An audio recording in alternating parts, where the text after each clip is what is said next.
తెలంగాణలో 14 లక్షల ఎకరాల్లో మొక్కజొన్న పండిస్తే ఇంతవరకు పంట కొనే ప్రణాళికను ప్రభుత్వం చేయలేదని కేటీఆర్ విమర్శించారు. సివిల్ సప్లైలో రేవంత్ ప్రభుత్వం భారీ కుంభకోణం చేసిందని, అందుకే పంట కొనుగోలు చేయకుండా టైంపాస్ చేస్తుందని కేటీఆర్ విమర్శించారు. ముఖ్యమంత్రి రేవంత్ రెడ్డిని మేము అడిగేది ఒకటే, వరంగల్ వేదికగా, జనగామలోని యశ్వంతాపూర్ వేదికగా మేము అడిగేది ఒకటే. రాష్ట్రంలో దగ్గర 14 లక్షల ఎకరాల్లో మొక్కజొన్న పండించింది. 14 లక్షల ఎకరాల్లో ఇవాళ వచ్చిన మరి విత్తనాలు గాని ఇంకోటి గాని దానివల్ల దిగుబడి కూడా బ్రహ్మాండంగా వచ్చింది. ఒక్కొక్క రైతు దగ్గర 40 క్వింటాలు పండించిన పరిస్థితి ఒక ఎకరానికి. కానీ ప్రభుత్వం ఏమంటున్నది, ఈ రోజు వరకు ప్రభుత్వానికి 14 లక్షల ఎకరాల్లో పంట పండితే పంటలు కొనే ప్రణాళిక కూడా లేదు. మార్క్ఫెడ్ ఎండీ గారు చెప్తా ఉన్నారు, ఇప్పటికి మేము 6 లక్షల క్వింటాలు కొన్నామన్నాడు. కానీ వాస్తవం ఏంటి అంటే రాష్ట్రం మొత్తంలో పండింది దగ్గర 45 లక్షల మెట్రిక్ టన్నులు పండింది. మరి ప్రభుత్వం ఇప్పటి వరకు వారు చెప్పింది నిజం అనుకుంటే కూడా ఎక్కడ 45 లక్షలు, ఎక్కడ 6 లక్షలు, ఒకటి ఆలోచించండి. నెంబర్ 1, ప్రభుత్వం మాకున్న సమాచారం మేరకు రైతు పండించింది మొత్తం కొనడానికి కూడా సిద్ధంగా లేదు.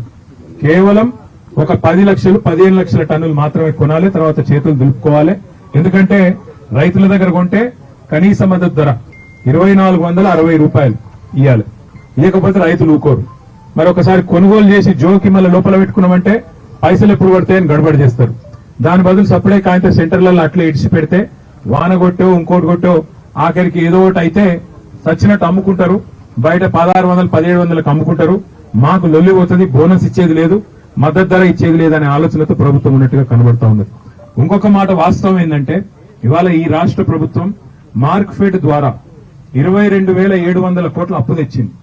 కానీ 22,700 కోట్ల అప్పు వీళ్ళు సివిల్ సప్లైస్ కార్పొరేషన్ లో చేసిన స్కామ్ వల్ల ఈడికెళ్లి పైసలు అటుమలుపుతాను. ఏదైతే వరి కొనుగోళ్లకు సివిల్ సప్లైస్ కార్పొరేషన్ అనే సంస్థ ఉంటుందో, మార్క్ఫెడ్ ఏమో మొక్కజొన్నలు కొంటది, సివిల్ సప్లైస్ కార్పొరేషన్ ఏమో వరి కొనాలి, వడ్లు కొనాలి. కానీ ఇలా పరిస్థితి ఏంది, ఆ సివిల్ సప్లైస్ కార్పొరేషన్ లో కుంభకోణం చేసింది రేవంత్ రెడ్డి ప్రభుత్వం. చేసినందుకు మార్కెట్ల ఆ సంస్థకి ఎవరు అప్పిస్తలేరు. 1,60,000 కోట్ల అప్పు ఉంది కాబట్టి మీకు మేము మళ్ళా పైసలు ఇయ్యం అని చెప్పి చేతులు ఎత్తేసింది. మరి ఏం చేయాలి, వడ్లు పండించిన వాళ్ళు ఎక్కువ ఉన్నారు కాబట్టి మార్క్ఫెడ్ ద్వారా పైసలు తీసుకొని లోన్ తీసుకొని ఈ పైసలు అటుమలిపి మొత్తానికి ఏదో కొన్ని రోజులు టైం పాస్ చేద్దామనే ఆలోచనలో ప్రభుత్వం ఉన్నది. నేను చెప్పేది తప్పైతే వ్యవసాయ శాఖ మంత్రి గాని రాష్ట్ర ప్రభుత్వంలో ఉన్న బాధ్యత గల మంత్రులు గాని నేను చెప్పింది తప్పని రుజువు చేయాలని చెప్పి నేను సవాల్ చేస్తున్నాను.